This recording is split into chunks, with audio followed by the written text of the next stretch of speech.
മലയാളത്തിലെ ദൃശ്യത്തിന് ഹിന്ദി ദൃശ്യമായിട്ട് ഒരു ബന്ധം ഉണ്ടാവില്ല എന്നാണ് കേൾക്കുന്നത്. അതേപോലെ ഹിന്ദി സിനിമയ്ക്ക് മലയാളവുമായി ഒരു ബന്ധവും ഉണ്ടാവില്ല എന്ന് കേൾക്കുന്നു. അപ്പോൾ പിന്നെ ഈ സിനിമകൾ എപ്പോൾ വേണമെങ്കിൽ റിലീസ് ചെയ്തോട്ടെ. അതിന് നമ്മൾ സമ്മതിക്കില്ല.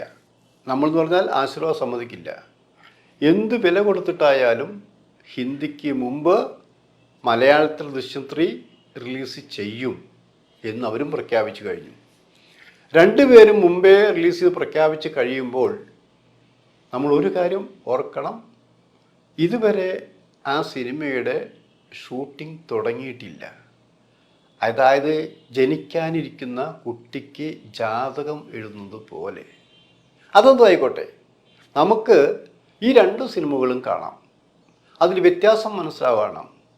ചെറിയൊരു മോഷ്ടാവായി അയ്യപ്പ പണിക്കരുടെ കവിതയുണ്ടല്ലോ എന്ന പോലെ ആര് ആരിൽ നിന്ന് മോഷ്ടിച്ചു എന്ന് ചോദിക്കുമ്പോൾ 1-2 ഭാഗങ്ങളെല്ലാം സൃഷ്ടികർത്താവ് ജിത്തു ജോസഫാണ് എന്ന കാര്യം യാതൊരു സംശയവുമില്ല.